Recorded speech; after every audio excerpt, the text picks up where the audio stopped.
안녕하세요. 7월 5일 러블랜드 한인침례교회에 온라인 예배에 오신 여러분 모두를 환영합니다.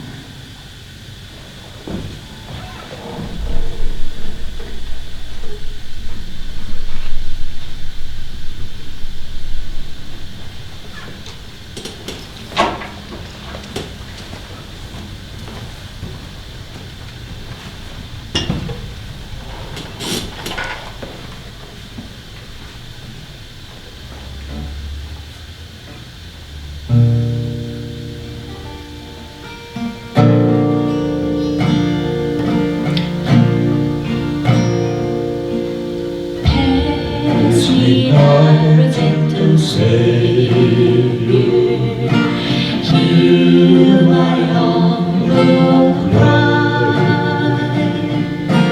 While on others thou art calling, do not pass me by. Savior, Savior,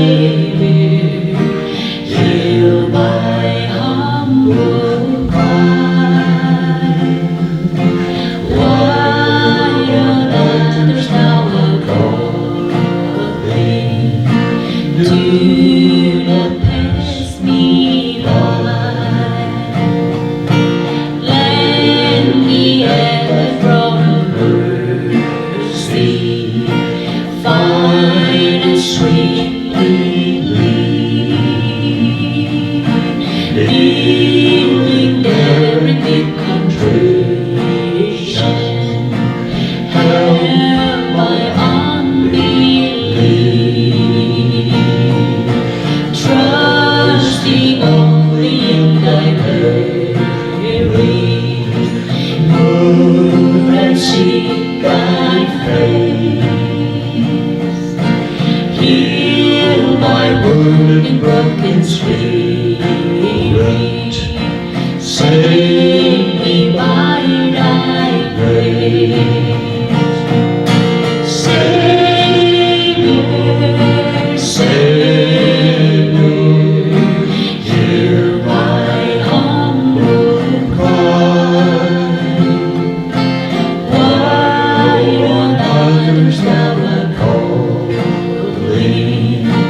do not pass me by. Thou the spring of all my comfort, more than life to me, who my heart on earth is hiding, move in heaven thee. Savior, Savior, hear my humble cry. While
Great is thy faithfulness, O God my Father. There is no shadow of turning with thee. Thou changest not thy compassions that fail not. As thou hast been, thou forever will be. Great is thy faithfulness, great is thy faithfulness, morning by morning, and mercies I see. All I have needed, thy hand has provided. Great is thy faithfulness, Lord, unto me. Pardon for sin, peace that endures, thine unveiled presence to cheer and to guide, strength for today and bright hope for tomorrow. Blessings all mine with 10,000 beside. Great is thy faithfulness, great is thy faithfulness, morning by morning, new mercies I see. All I have needed, thy hand has provided. Great is thy faithfulness, great is thy faithfulness, great is thy faithfulness, Lord, unto me.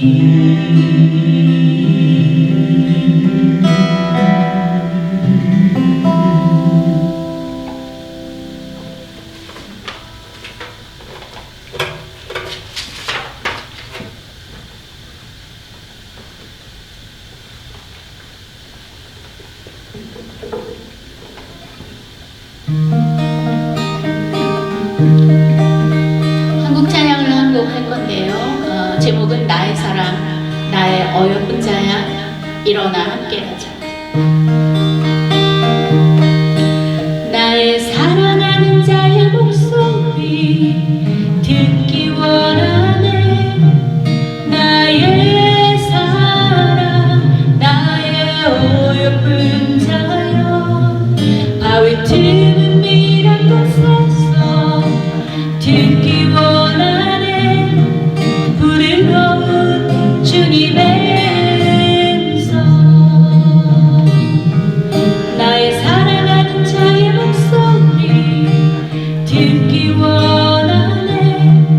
나의 사랑, 나의 어여쁜 자여, 바위 틈은 미란 곳에서 듣기 원하네. 부드러운 주님의 음성, 나의 사랑, 나의 사랑, 나의 어여쁜 자여, 일어나 함께 가자. 나의 사랑,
안녕하세요. 오늘 7월 첫째 주 주일 예배의 설교 제목은요. 앞에서 특별 찬양을 불렀던 것처럼 제목은 나의 사랑 내 어여쁜 자야 일어나 함께 가자 라는 제목으로 말씀을 나눠보도록 하겠습니다. 오늘 본문의 말씀은 아가서 2장 10절에서 13절의 말씀인데요. 나의 사랑하는 자가 내게 말하여 이르기를 나의 사랑 내 어여쁜 자야 일어나서 함께 가자. 겨울도 지나고 비도 그쳤고 지면에는 꽃이 피고 새가 노래할 때가 이르렀는데 비둘기의 소리가 우리 땅에 들리는구나.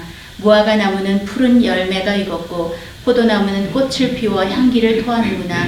나의 사랑 나의 어여쁜 자야 일어나서 함께 가자.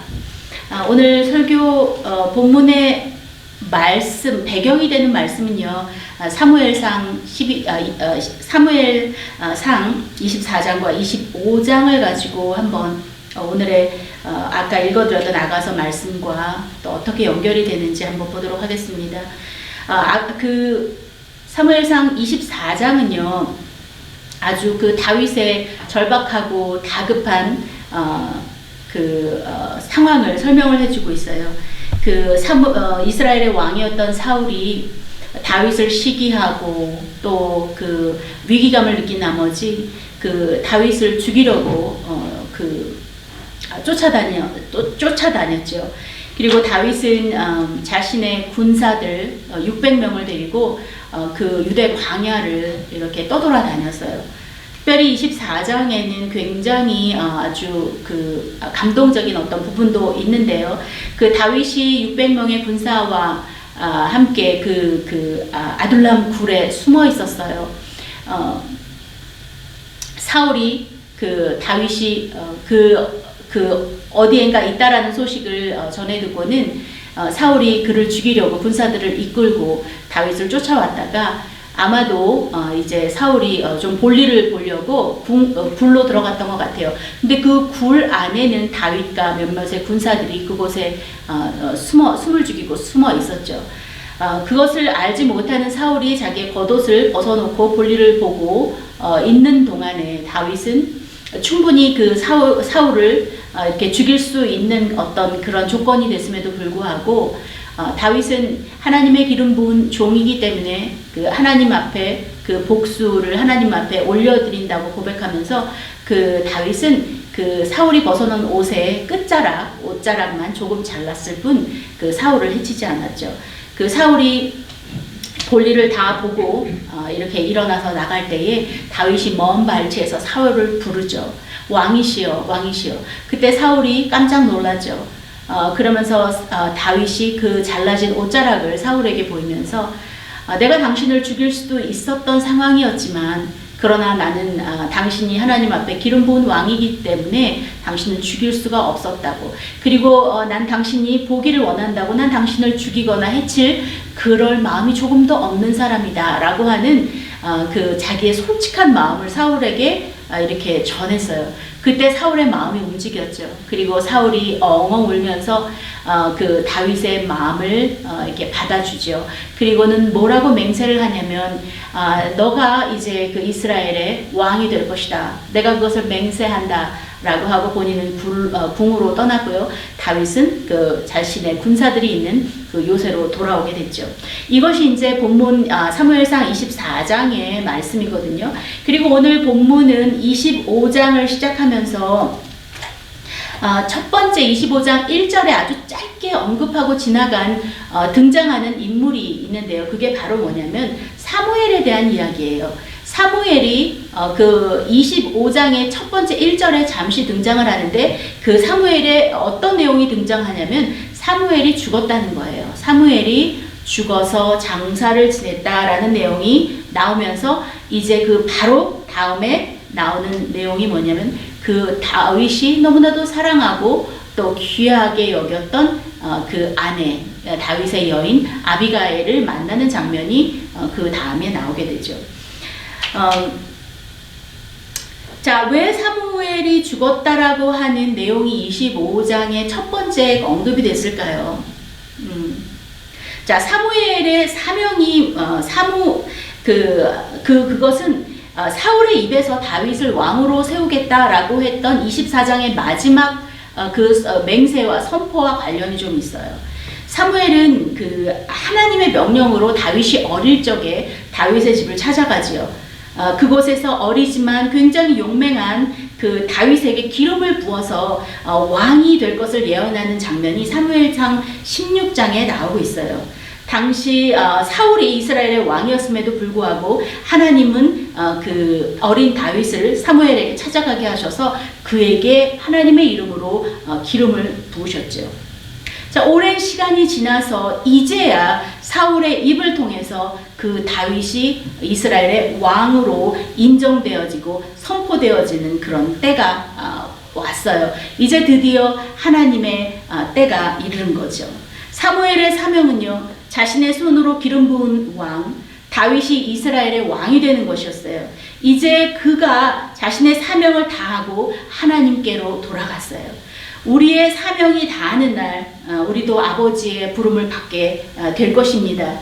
우리의 생사고락은 주님의 주권이지요. 언제라도 하나님께서 우리를 부르실 때에 우리 손에 있는 모든 것들을 놓고 주를 따라가야만 할 것입니다. 생명이 주님에게 있다는 것이죠. 이제 자신의 영적 멘토를 잃은 다윗은 바란 광야로 내려가게 돼요. 비록 그가 영적 아버지와 같은 사무엘 선지자를 잃고 절망하고 있었지만 그는 그의 인생에 또 지혜롭고 믿음 있는 여인 아비가일을 만나는 그 아주 운명적인 만남을 하게 되죠. 이별은 있었지만 하나님께서는 또 다윗에게 아름다운 만남을 예비해 주셨던 것이죠.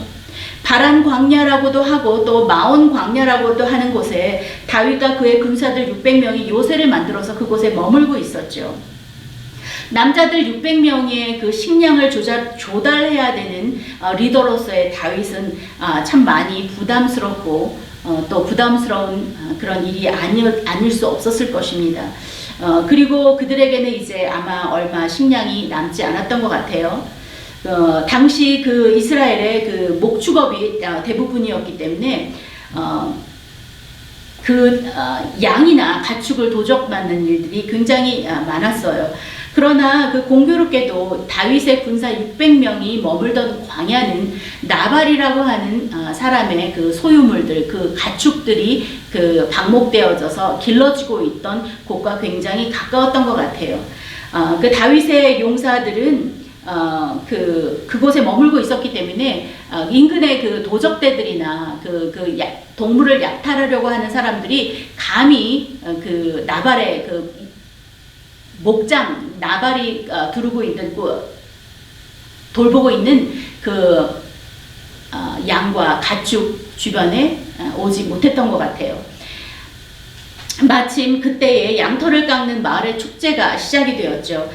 이 축제가 시작되면 누구든지 함께 참여하고 먹고 마시고 즐거운 축제를 보내는 것이 전통이었다고 해요. 이 사실을 안 다윗은 자신의 사람들을 나발에게 보내서 정중하게 도움을 요청합니다. 그러나 나발은 심하게 다윗을 모욕하면서 다윗의 간청을 단칼에 거절하죠. 다윗이 누군가요? 다윗은 이미 그 이스라엘 전 전역에 그 노래가 만들어져서 사람들이 부를 정도로 사울은 천천히고 다윗은 만만이라고 하는 노래가 불려졌고 사람들은 모두 다윗을 사랑했죠. 그리고 사람들은 다윗이 그가 왕이 될 거라고 알고 있었어요. 그리고 24장 마지막엔 사울의 맹세도 있었잖아요. 그런데 이 무지하고 어리석은 나발은 정말 자신의 그 이름답게 행동했죠. 나발이라고 하는 이름의 뜻은 무지하고 어리석고 미련하다라고 하는 뜻이었다고 합니다. 그는 역시 그의 인생은 정말 무지하고 어리석고 또 미련한 그런 삶을 산 사람이었던 것 같아요. 그는 다윗이 자신에게 보여준 그 선을 악의 행위로 갚았던 것이죠. 그의 미련함과 무지함은요, 장차 왕이 될 자를 알아보지 못했어요. 분별력이 없어서 자신이 해야 할 말과 태도가 무엇인지 깨닫지도 못한 채 무례하고 교만한 태도로 자신이 세상에서 가장 큰 자인 양 행세하는 모습을 다윗에게 나타냈어요. 세상은 예수님을 왕으로 알아보지 못했습니다. 우리의 무지함과 또 미련함이 예수 그리스도 하나님의 기름 부은 왕을 향해 비웃고 또 침뱉으며 십자가에 달으라고 아우성쳤지요. 사도 바울이 예수님을 만나기 전 그는 영적인 무지함과 미련함으로 미련함으로 그의 눈이 가리워져서 그리스도인들을 죽이고 또 잡아가기 위해서 온 유대 땅을 헤매고 다녔어요. 그는 마치 미치광이 같았고 또 살인마와 같았어요. 그가 다메섹에서 예수님의 영에 이끌려 눈이 멀게 되었죠. 그리고 그는 앞을 보지 못하게 되었고 하나님의 사람 아나니아가 그 사울에게 안수를 해주고 드디어 사울은 영적으로 그 무지하고 미련함이 벗겨지면서 거듭나게 되었습니다. 성경에는 아나니아가 안수함에 사울의 눈에서 비늘 같은 것이 벗어져 다시 보게 된지라 라고 말씀하고 있어요. 그는 무지한 영적 어둠에서 이제 새로운 영적인 눈을 얻게 되었고요. 그의 인생은 완전히 변화되었습니다. 예수님의 제자들은 눈을 뜨고는 있었지만 영적으로는 그 눈이 가려진 무지하고 미련한 자들이었어요. 예수님께서는 하나님의 나라를 말씀하고 계셨지만 그들은 로마의 압제 가운데서 자신들을 구원해 줄 새로운 나라를 꿈꾸었어요. 예수님은 심판주로 다시 오시겠다고 말씀하셨지만 그들은 자신들을 위한 유대의 왕으로 이해했어요. 예수님은 고난받을 것을 말씀하셨지만 제자들은 영광의 길을 생각했고요. 섬기는 자라고 가르치셨지만 그들은 섬김받는 기쁨을 생각했고요. 사랑하라고 가르치셨지만 영적으로 우둔한 그들은 자신이 사랑하는 사람들만 사랑하는 이기적인 사랑을 했습니다. 예수님의 탄식은 내가 어느 때까지 너희를 참으리요. 잠언 27장 22절엔 이런 미련한 자에 대해서 그리고 무지한 자에 대해서 이렇게 말씀하고 계세요. 미련한 자를 곡물과 함께 넣고 공의로 찌을지라도 그의 미련은 벗어지지 아니하느니라. 이 말씀은요, 미련한 자를 그 절구통에 넣고 그 절구 방위로 곡물과 같이 찌으면 이렇게 그 곡물의 껍데기가 벗겨지는 게 일반적인데 미련한 자는 아무리 그것을 벗기려고 해도 벗어지지 않는다는 거죠. 그러나 잠언 12장 15절은 이렇게 말씀하고 계세요. 미련한 자는 자기 행위를 바른 줄로 여기나 지혜로운 자는 권고를 듣느니라. 내가 영적으로 깨어있는 자인지 아니면 영적인 무지함과 미련함을 가진 자인지는 내가 지혜의 말씀의 권고를 듣는 자인지 아닌지 확인하면 됩니다. 나발이라는 이름의 뜻은요, 무지하고 미련한 자라는 뜻이죠. 그는 자신이 가진 재산만 믿고 스스로 높아져서 자기 자신 외에는 어떠한 것도 높은 것이 없는 줄 착각하는 교만하고 또한 어리석은 자였죠. 세상을 떠날 때 다 두고 가야 하는 부질없고 영원하지 않은 재물이 자신의 힘이라고 여기면서 자신을 지켜주는 힘이라고 여기는 자들은 마치 나발과 같은 어리석은 자들이 아닐까 싶습니다. 자, 화가 난 다윗은 군사들을 이끌고 나발을 치려고 했지요. 그러자 나발의 소년들이 그 나발의 아내 아비가일을 찾아가서 자초지정을 설명합니다. 성경은 아비가일을 설명하면서 나발과는 굉장히 대조적으로 설명을 하고 있는데요. 그녀는 총명하고 용모가 아름다운 여인이었다라고 성경은 그녀에 대해서 설명해주고 있어요. 자, 그 이야기를 다 들은 아비가일은 즉시로 일어나서 음식을 급히 준비해서 나귀에 실어 다윗이 있는 요새로 찾아갑니다. 그리고 다윗 발 앞에 엎드려서 간청을 하지요. 용서를 구하면서 남편과 자기의 가족을 구해달라고 애원합니다. 이에 다윗은 그녀의 겸손하고 아름다운 태도에 감동해서 나발을 치려고 하던 계획을 접게 되지요. 그리고 그녀에게는 칭찬을 합니다. 그는 자신이 그 피해 복수를 하지 않도록 도와준 그 아비가일에게 고맙다고 오히려 인사를 전합니다. 그녀는 참으로 깨어있는 총명하고 지혜로운 여성이 아닐 수가 없습니다. 그녀는 그 무지한 남편 나발과는 다르게 빠른 상황 판단을 했던 것 같아요. 지금 필요한 것이 무엇인지 잘 분별했고요. 또 잘 준비해 용기를 가지고 또 자신과 가족에게 닥친 어려운 문제를 정면으로 대면했지요. 영적으로 무지한 자와 영적으로 지혜로운 자의 차이는 분별력인 것 같습니다. 그녀의 영적인 분별력은 다윗을 향해 이런 믿음의 고백을 드립니다. 28절엔 이렇게 말하고 있어요. 여호와께서 당신을 통해 든든한 집을 세우시리니 이는 당신이 여호와의 싸움을 싸우고 계십니다. 당신에게는 조금도 흠이 없으십니다. 예수 그리스도는 하나님의 집을 세우시는 분이십니다. 다시 오시는 그날까지 하나님의 나라를 세워가고 계시죠. 예수 그리스도는 하나님을 위한 거룩한 싸움을 하고 계십니다. 그녀의 고백처럼 예수님은 점도 흠도 없으신 완전한 거룩한 자이십니다. 영적으로 깨어있는 지혜로운 자는 이런 고백을 예수님께 드릴 수 있습니다. 주님, 당신의 나라를 이루어 주십시오. 거룩한 싸움을 우리를 위해 싸우시는 예수님, 당신은 거룩하고 거룩한 분이십니다. 이 여인의 다윗을 향한 믿음의 고백은 다윗의 마음을 돌이켰어요. 영적으로 깨어있는 지혜로운 자는 영적으로 민첩합니다. 나의 가정 안에 돌아가는 영적인 상황들, 나의 교회 공동체 안에 흐르는 영적인 상황들, 그리고 내가 사는 이 시대를 읽을 수 있는 그런 영적인 특별한 인사이트를 가진 사람입니다.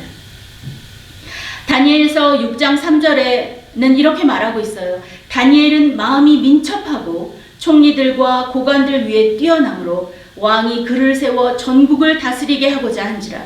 일개 속국의 포로가 전국을 다스리는 권세를 가질 수 있었던 것은 하나님이 다니엘과 함께 하심으로 다니엘의 마음이 민첩하고 또 시대와 상황을 분별하는 특별함을 가진 자였기 때문이었습니다.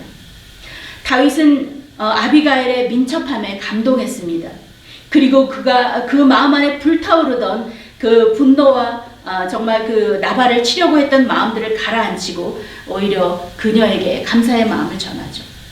다윗은 하나님을 두려워하는 사람이었기 때문에 피해 복수를 하나님 앞에 맡긴 겸손한 사람이었습니다. 사울을 죽일 수 있었음에도 불구하고 그는 하나님 앞에 다 맡겼지요.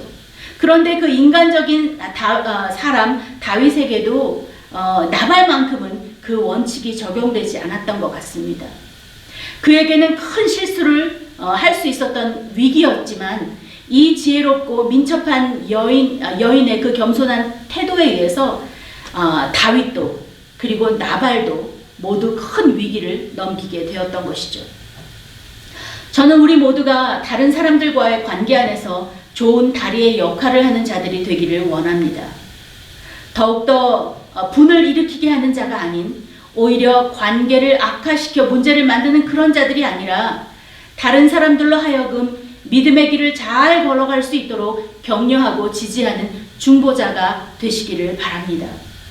잔치에 포도주가 떨어지지 않도록 먼저 알아차려서 예수님께 간청했던 마리아 같은, 그리고 또한 이 지혜로운 아비가일과 같은 아름다운 중보자들이 되시기를 바랍니다. 아비가일이 집으로 돌아보니 아무것도 모르는 나발은 먹고 취해서 잠이 들어 있었습니다. 아침까지 기다렸다 그녀는 남편에게 자초지정을 말하죠.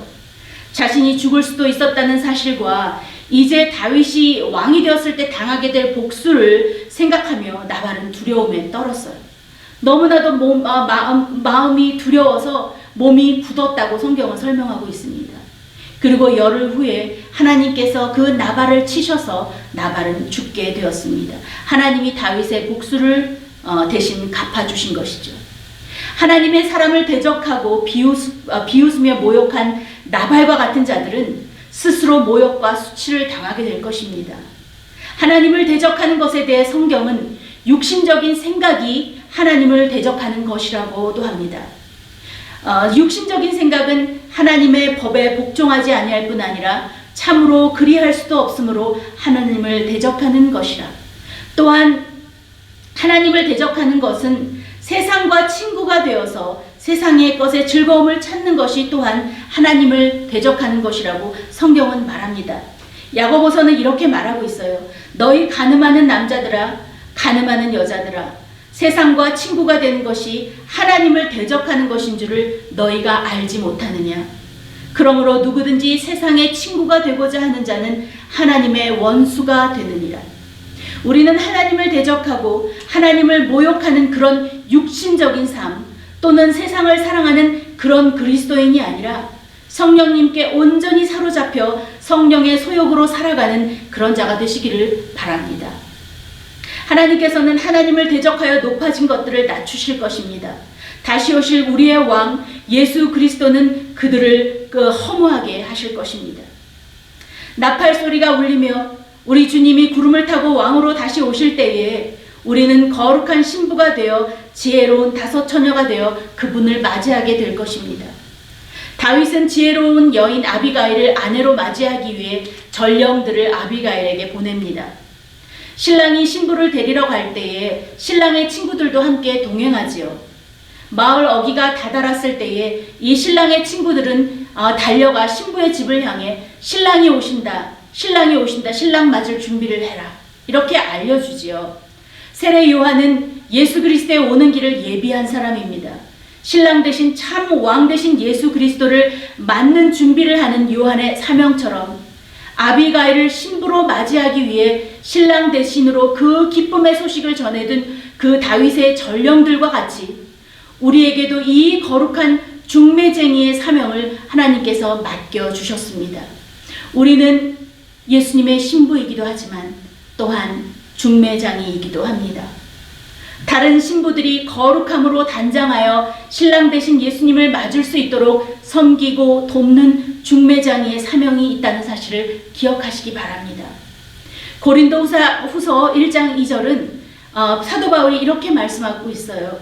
내가 하나님의 열심으로 너희를 위하여 열심을 내노니 내가 너희를 정결한 처녀로 한 남편인 그리스도께 드리려고 중매함이로라. 예수님께서 비유로 말씀하시면서 천국은 마치 등을 들고 신랑을 맞으러 나간 10 처녀와 같다 하리니 그 중에 5은 미련하고 5은 슬기로운지라. 지혜로운 처녀 5 처녀, 천국 잔치에 함께 입성한 지혜로운 5 처녀들의 비유처럼 아비가일은 5 처녀들과 함께 다윗의 큰 성으로 입성하게 되었습니다. 다윗과 아비가일의 이야기는 단순히 한 남자와 여자의 사랑 이야기가 아닙니다. 다시 오실 거룩한 신랑 되신 예수님과 신부된 우리의 관계, 교회의 관계를 예표한 예언적인 하나님의 비밀 이야기입니다. 예수님이 왕으로 다시 오십니다. 그리고 그분은 우리의 신랑이 되셔서 신부인 우리의 이름을 한 사람 한 사람 불러주실 것입니다. 우리의 진정한 정체성은 거룩한 신부가 되는 것입니다. 그리고 아름다운 하나님의 성에 지혜로운 처녀들과 함께 들어가게 되어 영원히 사랑하는 그분과 함께하게 될 것입니다. 우리 그리스도인들에게는 신부의 영성이 깊어지고 또한 그 영성이 아름다워지기를 축원합니다. 영적인 기쁨은 죄를 이깁니다. 신부로서 나를 사랑하시는 신랑이 그 강렬하고 뜨거운 마음 안에 거할 때에 세상의 즐거움과 세상의 소유가 주는 만족함이 수준 낮은 열망으로 바뀌게 될 것입니다. 신랑이 주시는 그 기쁨 안에 깊이 거하시기를 바랍니다. 나를 사랑하는 신랑과의 깊은 관계 안에서 신부의 영성은 내 삶의 우선순위가 무엇인지 알게 하고 또 내가 무엇을 추구하고 무엇을 따라가야 하는지에 대한 분별을 가지게 해줍니다. 중요한 것이 무엇인지 깨달아 소중한 것을 놓치는 어리석음이 여러분에게 있지 않게 되기를 바랍니다. 이 시간 여러분 안에 예수님과의 사랑의 관계가 새로워지기를 바랍니다. 날마다 아름답고 고귀한 신부의 영성이 깊어지며 아름다워지시기를 축원합니다. 이 시대에 긴급하게 요청되는 부르심, 신부의 영성이 무엇인지 깨달아 신랑 되신 우리 주님을 기쁘게 맞이할 수 있는 저와 여러분이 되시기를 진심으로 축원합니다. 기도하겠습니다. 하나님 감사합니다. 하나님 우리를 사랑의 신부로 저희를 불러주셔서 감사합니다. 이제 주님이 다시 오실 때에 주님이 우리의 이름을 부르시며 거룩하고 아름다운 신부로 우리를 한 사람 한 사람 부르셔서 주님의 나라에 영원히 신랑 되신 주님의 그 기쁨에 동참하게 하실 것입니다. 하나님 아버지, 정말 신랑의 그 깊은 관계 안에 거하며 그 사랑 안에 거하며 또 주님이 다시 오실 그 날을 예비하는 하나님 아름다운 그 신부로 저희들이 늘 주님 앞에 준비되어 갈 수 있도록 주님 은혜를 베풀어 주옵소서. 감사와 영광과 존귀를 주님 앞에 올려드리며 살아 역사하시는 우리 구주 예수 그리스도의 이름으로 기도합니다. 아멘.